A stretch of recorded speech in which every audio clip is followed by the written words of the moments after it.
Hello everyone, today we are going to be making keto cookie dough fat bombs, but it works if you're low carb as well. It's also gluten-free and it's diabetic friendly the way that I'm going to make it. So what I did before getting on today is I took an 8-ounce block of full fat cream cheese and 8 tablespoons or a stick, and it's got to be butter, not margarine, butter. And I got both of them to room temperature, so I set them out about an hour and a half before I actually wanted to make these. And what I've already done is I have mixed the butter and the cream cheese together so that you didn't have to hear the blender. Now, why are fat bombs so important? Fat bombs are a way of getting a good amount of protein in your diet and a little bit of that fat that you need to hold you through the day. It keeps you full for longer, and they call them fat bombs. One fat bomb will tide you over if you need a snack during the day between lunch and supper without going too high in calories. And at the same time, because it's got the right amount of fat that you need, and more importantly, it's got the protein that you need, it will keep you full, and you can still have a treat. Doesn't have sugar in it, but nobody has to know that. This is going to taste like cookie dough. And just think, I remember when I was a kid and I would love to make homemade cookie dough, and back then you just did everything the same, but you kept the egg out and added water. We're going to be much healthier about it today, but it is literally going to taste like raw cookie dough, and you can have one ball as a serving. I will let you know that when you make the balls, if you can invest in one of these 1-inch scoops, either from Walmart or Amazon or wherever you can, then your serving size will come out exact, and it's 1.2 on the net carbs. It's only 1.2 net carbs per serving.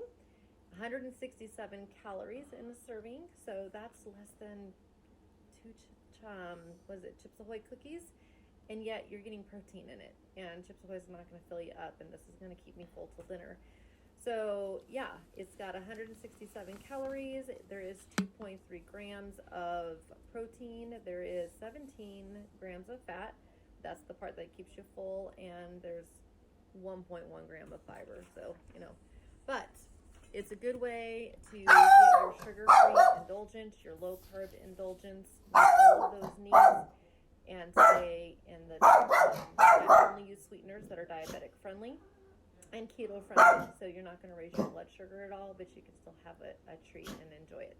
So back to the recipe. I have 8 ounces of cream cheese and a stick of butter. To this, I'm going to add 1/4 cup of erythritol.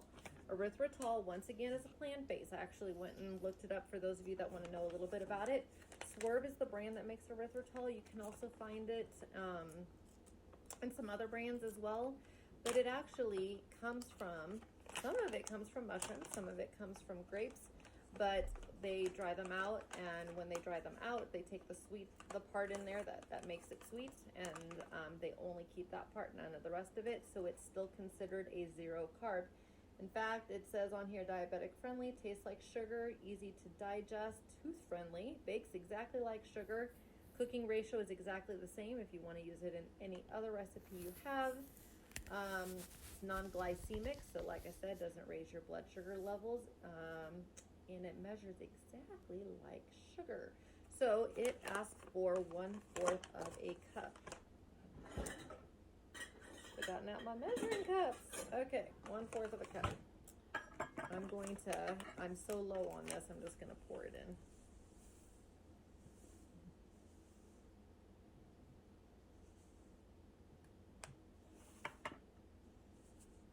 So I use the granulated version. When you buy Swerve, and I swear by Swerve because it has not upset my stomach or anything, and it is from plants, it's not an artificial. You'll always hear me in any video tell you to stay away from artificial. It's just not good for you.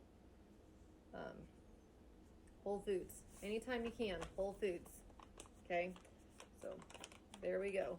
So 1/4 of a cup, and I do the granulated. You could do the powdered if you want, but I want more of that cookie dough texture.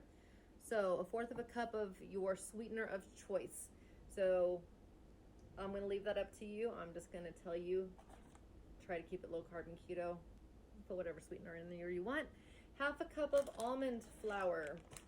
With almond flour, you want to make sure, now you don't have to buy the same brand I got, but you want to make sure that it's finely ground. Otherwise, almond flour is known for being a tad bit gritty, and nobody wants gritty cookie dough bites. You want it to have that texture that you would get with your all-purpose flour, except that you're no longer eating breads, so you're using nuts. So I will say there is almonds. So almond flour, half a cup.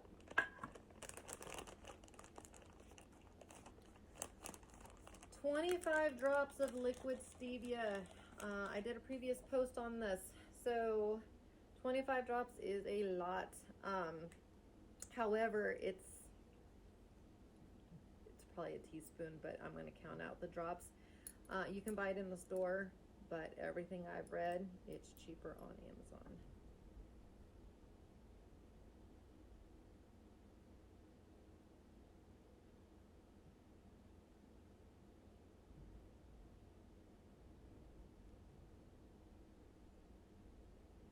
I'm at 16.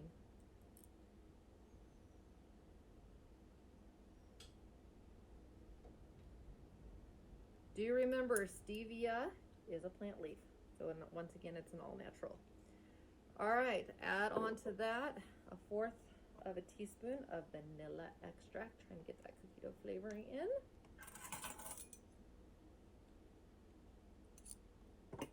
Easy. 1/4 of a teaspoon of pink Himalayan sea salt. Anybody who has watched, you know, get away from the iodized salt. It's not good for your body. It's not good for your sodium levels. This one does not affect your sodium level, and pink Himalayan actually has electrolytes, so it's going to help you with water. I'm just going to eyeball that one. And then 1/4 of a cup, either Lily's or Believe, but you want a stevia-based sugar-free chip. Don't get one of those other ones. I don't even want to tell you the brands. I even have it in my head right now. I would rather you go ahead and spend a little bit more and get something like Lily's or Believe, which uses stevia. Just a reminder, stevia, monk fruit, allulose, xylitol, those are going to be your better sweeteners anytime you're cooking low carb and keto, and also keeping that all natural approach. So 1/4 cup of that, and then we just simply mix it all together until it makes a nice dough. I'm just using a spatula, nothing fancy. And I'll show you what it looks like. It's already almost mixed up. I knew that using the blender would just be easier ahead of time. So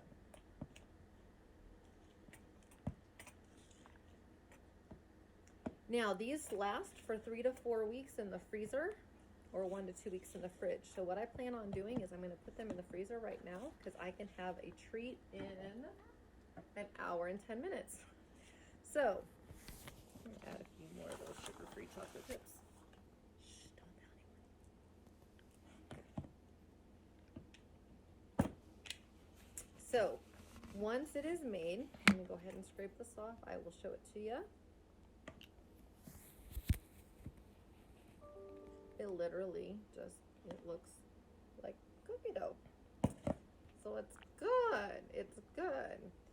And it's under like I said, under 200 calories for a snack that will last you all the way to dinner. It'll handle that sweet tooth craving without any guilt. I'm going to put mine in the freezer to set up for a little bit. Since they do last up to 4 weeks in the freezer, if you want, you can just store them in the freezer, put them in a container, and then take them out 15 to 20 minutes before you want to eat it so you don't break a tooth. Or you can put, what I'm going to do is after an hour in the freezer, I'm going to put 6 in the fridge, and I'm sharing it with my family, and I'm going to leave 6 in the freezer, so I'll have treats for this weekend next week. That's what I'm going to do. So here, if you want the exact, if you're truly counting calories, you want that scoop, because it's a 1-inch scoop, and that is what is making it come out. So that way you know exactly how many calories you're getting in each one. Now, according to the recipe, it makes 12. I will let you know if it really truly makes 12. Sometimes they do. There's a recipe I made before where it said 12 and I got 11. Or maybe the guy just ate one off to the side. I don't know.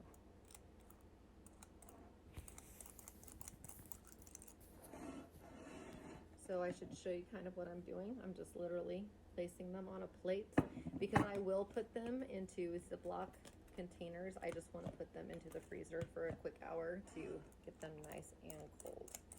So I'm going to keep doing this, and as you can see, I'll stop it now, but I'm just literally placing them on here at serving size. I'm going to let them freeze up for a little bit, and then when it's time for me to split them, we'll do a taste test. All right, so everything has frozen up just nicely. I'm getting ready to divide them, but it is now officially trial time, and I brought somebody along to try with me. So go ahead and just grab one.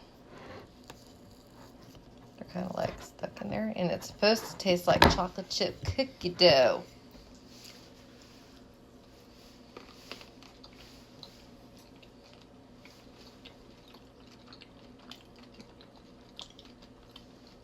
What do you think?